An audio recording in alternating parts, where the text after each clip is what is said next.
ईश्वर की कृपा कैसे प्राप्त होती है? ये कृपा जो है संस्कृत के क्री धातु से आए हुए हैं।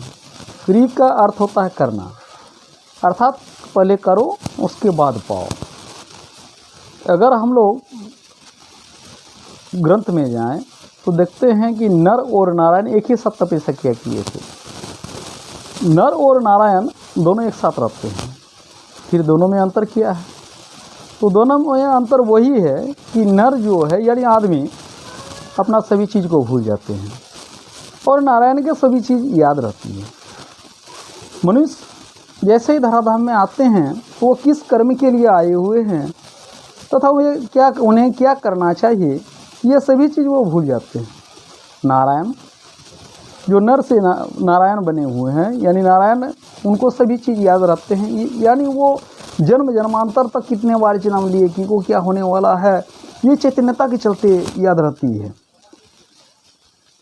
अब ईश्वर और मानव में, ईश्वर और जीवों में यदि एक साथ रखते हैं तो फिर लोग बोलते हैं कि ईश्वर कृपा क्यों नहीं प्राप्ति होती है। ईश्वर कृपा इसलिए नहीं प्राप्त होते हैं कि मनुष्य याद ही नहीं कर पाते हैं कि ईश्वर कृपा है क्या और कहाँ से प्राप्ति होती है।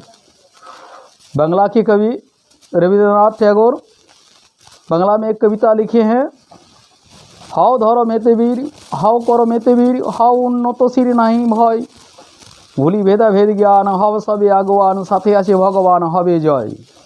अर्थात पहले कुछ कर्म करो, उसके बाद तुम्हें फल प्राप्ति होगी, उससे बाद तुम कुछ बनो। जिस प्रकार से अगर देखा जाए, जिस समय खेतीबाड़ी होती है, धान लगाने का समय होता है, अगर उस समय किसान अपना खेत में हल ना जोते, धान न लगावे और धान कटने के समय अगर वो हंसुआ लेके चले जाए तो कहाँ से धानों से प्राप्ति होगी। ठीक उसी प्रकार अगर विद्यार्थियों को लिया जाए तो विद्यार्थी अगर पढ़ेंगे ही नहीं, वो साल भर कुछ ज्ञान प्राप्ति नहीं करेंगे, किताब कॉपी पढ़ेंगे नहीं और परीक्षा दे देंगे।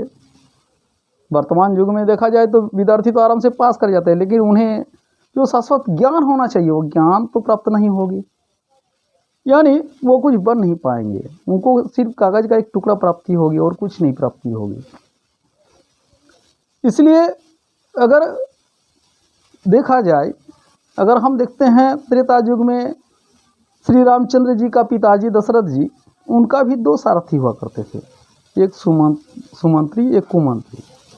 सुमति जो थे, अगर सुमति उनके सारथी हुआ करते थे तो वह विश्व विजय प्राप्त किए थे, लेकिन कुमति जब उनके सारथी हुआ करते थे तो कहीं नहीं जाते थे। वो छोटे छोटे युद्ध को भी वो हार जाते थे।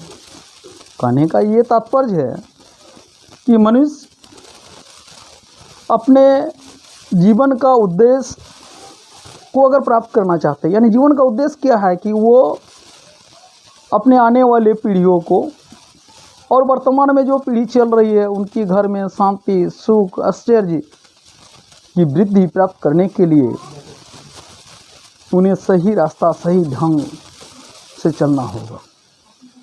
लेकिन वर्तमान युग में देखा जाता है तो लोग व्यभिचारियों से अपने मनुष्यता को खोकर छोटे छोटे लाभ के लिए, छोटे छोटे अपने उद्देश्य की प्राप्ति के लिए मनुष्यत्व को पहले बेच देते हैं, जिसके फलस्वरूप उनके घर परिवार सब दुखी रहते हैं और वो कहते हैं कि हमें ईश्वर प्राप्ति कैसे नहीं होती है। तरह तरह के रोग उन्हें आकृष्ट करते हैं, तरह तरह के रोग ज्वाला यंत्रणाएँ से उनकी घर त्रस्त व्यस्त हो जाते हैं। उस समय वो जब देख लेते हैं कि धराधाम में और कुछ नहीं है तो वो लास्ट में ईश्वर को भक्ति पुकारते हैं, लेकिन वैसा नहीं है। अगर हम सद्गुण सदाचार सद्व्यवहार मानविकता को लेकर चले तो ये निश्चित है कि उनके घर में सुख शांति समृद्धि होगी। दूर कोसों दूर रोग उनके घर से भाग जाएंगे, कोसों दूर वो जो है रहेंगे, उनके आमने सामने नहीं रहेगा। उनको देखकर आस पड़ोस के लोग भी बोलेंगे कि उन्हें क्या प्राप्ति हो गई है। वो उनको खुद प्राप्त माने वो समझ नहीं पाएगा, लेकिन लोग बोलेंगे कि इनको ईश्वर प्राप्ति ईश्वर की कृपा जरूर लाभ हुआ है। लेकिन मनुष्यों को सदाचार सद्गुण से अपना कर्म करके जीवन को आगे बढ़ाना चाहिए। जय श्री कृष्ण, जय गुरु।